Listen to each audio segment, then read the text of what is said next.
अस्सलाम वालेकुम जी। मेरा नाम डॉक्टर फैसल अनवर है। मैं एज असिस्टेंट प्रोफेसर ऑफ्थल्मोलॉजी शरीफ मेडिकल सिटी में काम कर रहा हूँ और एज कंसल्टेंट आई सर्जन दी आई और लाहौर में प्रैक्टिस कर रहा हूँ। आज हम जिस डिजीज़ को या जिस टॉपिक को डिस्कस करेंगे वह काला मोतिया या ग्लाकोमा। काला मोतिया एक बेसिकली ऐसी डिजीज़ होती है जिसमें आँख की जो नस होती है, जो दिमाग से आँख के लिए नज़र लेकर आती है, उसके ऊपर इफ़ेक्ट आना शुरू हो जाता है। वो वीक होना शुरू हो जाती है और आहिस्ता-आहिस्ता विजुअल लॉस की तरफ चली जाती है। इसमें ज़रूरी है ये जानना कि ऑप्टिक नर्व की वजह बेसिकली ज़्यादातर केसेज़ ऐसे होते हैं जिसमें प्राइमरी ओपन एंगल ग्लाकोमा यानी वो काला मोतिया डेवलप होता है, जो मौरूसी तौर पे फैमिलीज़ में चल रहा होता है और आके फैमिली में जो अगली वाली जनरेशन है उसमें वो आता है और बाकी पेशेंट्स को इफ़ेक्ट करता है। ऐसे पेशेंट जिसमें काला मोतिया की तशख़ीस हो जाए वो बहुत ज़्यादा परेशान हो जाते हैं कि शायद ओवरनाइट या कुछ ही सालों में उनकी नज़र आहिस्ता-आहिस्ता डिम हो जाना या कम हो जाना शुरू हो जाएगी। ऐसा बिल्कुल भी नहीं होता। ग्ला जो प्राइमरी ओपन एंगल ग्लाकोमा के पेशेंट्स होते हैं, ये वो 10-20 साल या इससे भी ज़्यादा अरसा ड्रॉप्स के ऊपर रहते हैं और उनका ग्लाकोमा कंट्रोल रहता है और कुछ भी नहीं होता और उनकी विज़न भी बिल्कुल ज़ाया होने से बच जाती है। सो पहले हम डिस्कस करते हैं कि काला मोतिया होता क्या है। बेसिकली ये आँख की ऑप्टिक नर्व की डिज़ीज़ होती है जिसमें ऑप्टिक नर्व आहिस्ता-आहिस्ता वीक होके डैमेज होना शुरू हो जाती है। इसमें कुछ टेस्ट्स हम कंडक्ट करवाते हैं जिससे हमें पता लगता है कि ये पेशेंट काले मोतिये का पेशेंट है कि नहीं। कुछ बॉर्डर लाइन केसेस भी होते हैं जिनको हम ऑक्यूलर हाइपरटेंशन की कैटेगरी में लेबल करते हैं, यानी आँख में प्रेशर तो उनका ज़्यादा है लेकिन ऑप्टिक नर्व उनकी हेल्दी होती है। ऐसे केसेस के अंदर हम ग्लाकोमा लेबल नहीं करते, हम उनको फ़ॉलो-अप्स पे रखते हैं या उनको आई ड्रॉप्स अगर प्रेशर बहुत ज़्यादा है तो शुरू करवा दिए जाते हैं, लेकिन वो कुछ अरसे के बाद हम उनको बंद कर देते हैं और बंद करने के बाद उनका दोबारा टेस्ट करवाया जाता है और इस तरह उनको फ़ॉलो-अप किया जाता है। एक इंट्राओक्युलर प्रेशर ऐसा रिस्क रिस्क फैक्टर है कि जिसको हम as a risk factor he consider करेंगे, यानी यही एक चीज़ है मोडालिटी या यही एक फीचर है जिसको हम कंट्रोल कर सकते हैं ग्लाकोमा के पेशेंट्स में। इंट्राओक्युलर प्रेशर को कंट्रोल करने के लिए बहुत सारी मेडिसिन्स अब डेवलप हो चुकी हैं जिनके अंदर हम दे के इंट्राओक्युलर प्रेशर को नीचे ला सकते हैं। कुछ वन्स अ डे, कुछ ट्वाइस अ डे वाली भी मेडिसिन्स इसमें शामिल हैं या कुछ कॉम्बिनेशन थेरेपीज़ भी होती हैं जिनके अंदर हम एक से ज़्यादा कतरों को मिला के देते हैं और आँख का प्रेशर नीचे आ जाता है।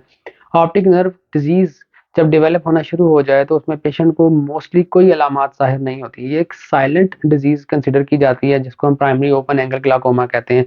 ऐसे पेशेंट के अंदर जिसमें कोई सिम्पटम या कोई साइन ना आए, वो एक इंसिडेंटल फाइंडिंग के तौर पर उनको पता लगती है जब वो किसी जॉब के लिए अपना टेस्ट करवाते हैं या किसी और मसले के लिए अपनी नज़र टेस्ट करवाते हैं तो उनको पता लगता है कि उनके अंदर ग्लाकोमा के या काले मोती के आसार मौजूद हैं या उनको डेवलप हो चुका है। ऐसे केसेस में हम फ़ौरन से कुछ टेस्ट कंडक्ट करवा के उसको कंफर्म करते हैं और कंफर्म करने के बाद आई ड्रॉप शुरू करवा दिए जाते हैं।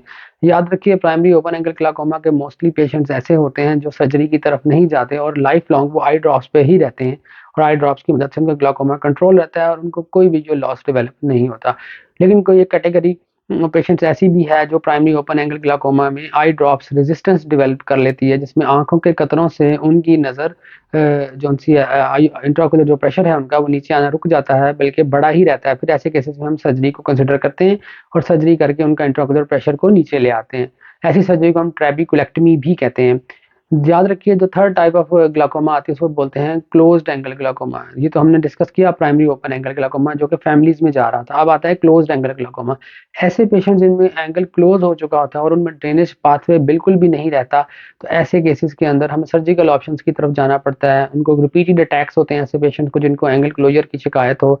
उनकी आँखों के अंदर आइरिस या एंगल की मेकअप ऐसी डेवलप हुई होती है कंजेनिटली बाय बर्थ ही कि उनके अंदर इंट्राओक्युलर प्रेशर को कंट्रोल करना मुश्किल होता है।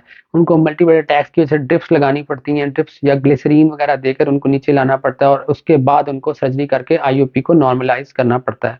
सो ऐसे केसेस जो प्राइमरी ओपन एंगल ग्लाकोमा के पेशेंट्स होते हैं वो मोस्टली ड्रॉप्स के ऊपर रहते हैं और एंगल क्लोज़र ग्लाकोमा के केसेस जो होते हैं वो मोस्टली सर्जिकल साइट की तरफ जाते हैं और सर्जिकल साइट की तरफ जाने के बाद उनकी सर्जरी करने के बाद वो बहुत अच्छा रिज़ल्ट देने लग जाते हैं।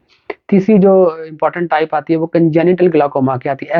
ऐसा काला मोतिया जो बच्चों में डेवलप होता है। ये पैदाइशी तौर पे आता है और हम इस पैदाइशी तौर पे इसकी सीवियरिटी को असेस करते हैं। याद रखिए जो बच्चों का ग्लाकोमा या काला मोतिया होता है उस काले मोतिये का ट्रीटमेंट हम इनिशियली ड्रॉप्स के साथ करते हैं। लेकिन वो केसेस जो बफ्थेलमोस के कहलाते हैं, यानी जिनमें इंट्राओक्युलर प्रेशर बहुत ज़्यादा हो चुका है कि वो आँख के स्ट्रक्चर को स्ट्रेच कर चुका है, आपकी आँख की पुतली के अंदर ब्रेक्स डेवलप हो चुके हैं, तो ऐसे केसेस के अंदर हमें सर्जरी करनी पड़ती है। सर्जरी या और प्रोसीजर्स ऐसे बच्चों में होते हैं जो हम किए जाते हैं जिसकी वजह से हम आँख के अंदर दोबारा से इंट्राओक्युलर प्रेशर को नीचे ला सकते हैं और आँख की विज़न बचाई जा सकती है।